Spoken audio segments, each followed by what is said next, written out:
Hey guys, I am back because I wanted to do a follow-up to Battlbox 67 and the Heirloom vegetable kit, the seeds that I can't remember where I put them off the top of my head, meh, or like it or don't like it or whatever. But I had some thoughts about the kit, and you know, I didn't open it in the unboxing, and I just had to take a look inside to see kind of how it goes. And I wanted to talk about some of the things I mentioned in the original video related to what's in the kit. So, you know, let's do a little follow-up on the Heirloom vegetable kit. Now, the whole thing is, the premise is that in a, survival situation or whatever, you have this kit of 40 different vegetables that you can plant, and then, you can use them for food, you can use them to trade, you can, or you can trade the seeds off and stuff like that, and that's all well and good. But, some of the things I mentioned during the actual video were, are these annuals or these perennials? Are they like a one-time thing? Or, another thing I mentioned during the video is that once you plant, you are locked into a location. And if you are in a situation where you need to move around, that doesn't work for you at all. Then these are only good in terms of trade value for, seeds.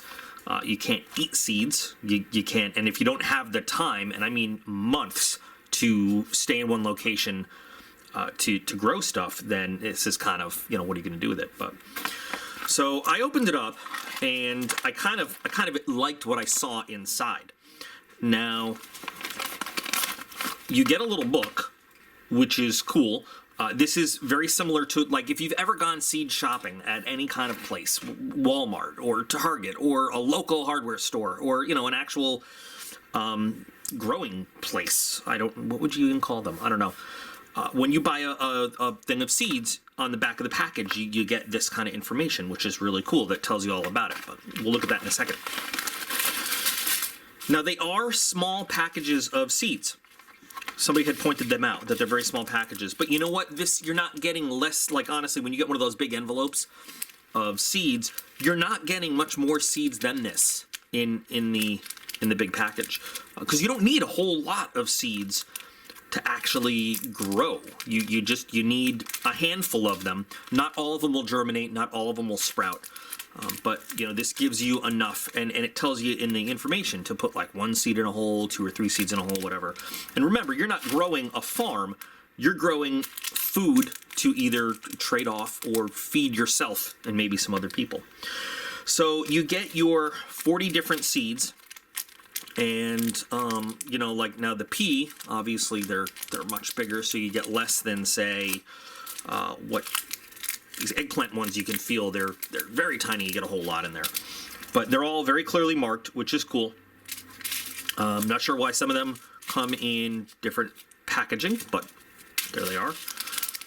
So you can pick and choose which ones you're actually going to want to grow, based on, it's not like, it's very easy to figure out. So you get all your 40 seeds in there. Now the book is what, I'm glad they included, because that's pretty important. These guys have a little blurb in the book that they support charitable organizations. If there's an organization in need of seeds or further, that's cool that they will give that to them. So as you go through the book, though, it gives you some tips and hints on how to grow your garden, which is cool. And this is very important for people to not skip. How to harvest seeds from other plants, because as you go through this, like I said, I talked about, are these annuals or perennials. Annuals means you have to plant them again every year. Perennial means they'll pop up, every year, at least 2 years in a row, I think is the actual definition. All of these are annuals.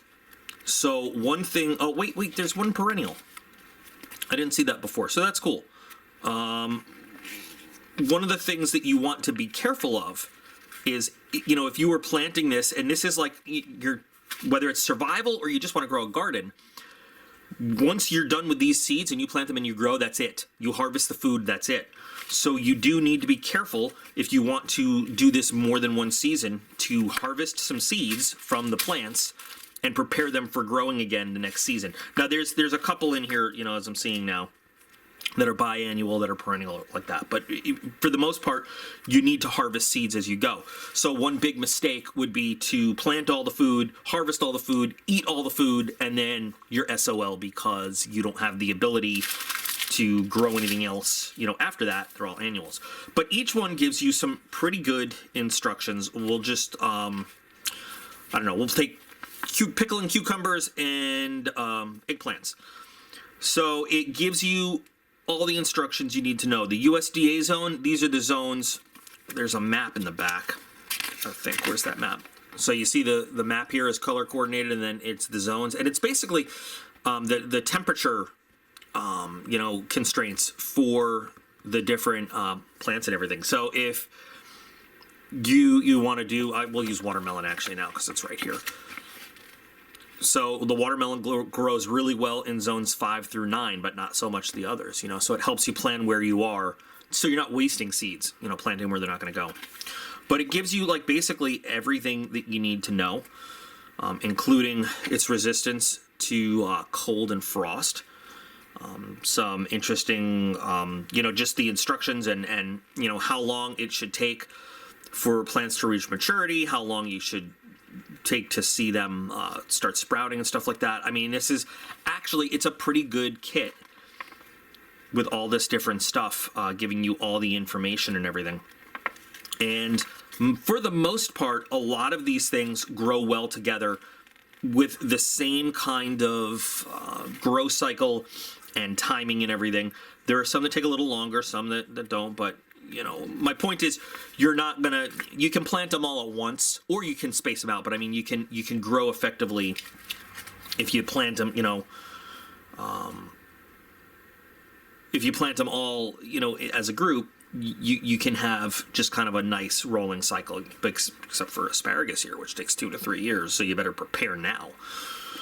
That's some craziness right there. But you know. For the most part, you're looking at least 2 months, 2 to 3 months, for these things to grow, bear fruit, be mature, be ready to harvest and everything. So these are things to take into account. You know, it kind of almost is like, I want to say, if you wait till the emergency to start growing stuff, it's almost too late.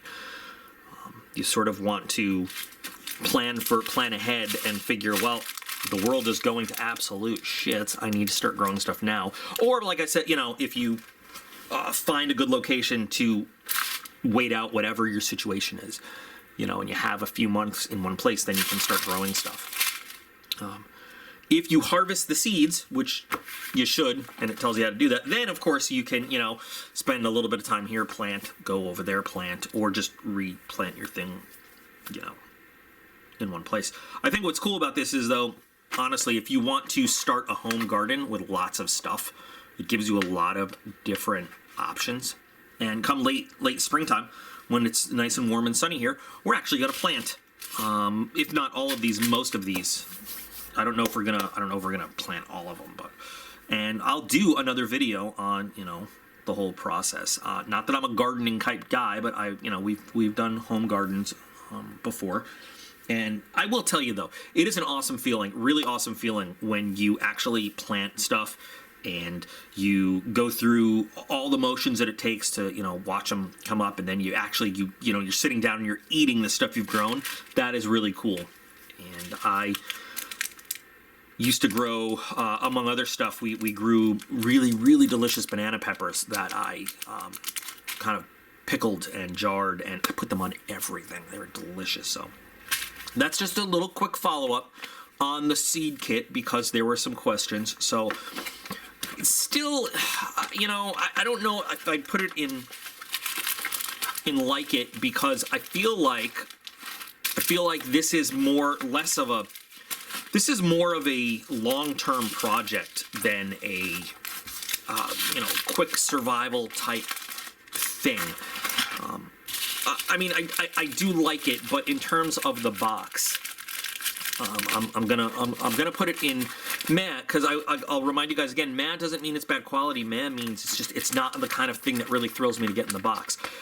You can get seed packets like this from lots of places, and I mean, you can even go to like a gardening store and get a big package of seeds like this. I don't know what the price would be, but I think it's a cool item if you're into it. You know, I think for a lot of people in a bad situation, the trade value of the seeds is probably more than the actual value of growing stuff.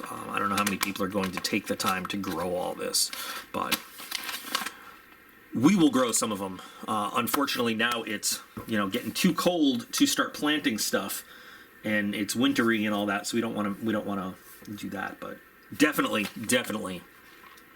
we will do another follow-up on this growing it. So just to look inside the bag. Hope you guys enjoyed. You are all absolutely awesome. I appreciate every single one of you, and I'll be back again real soon.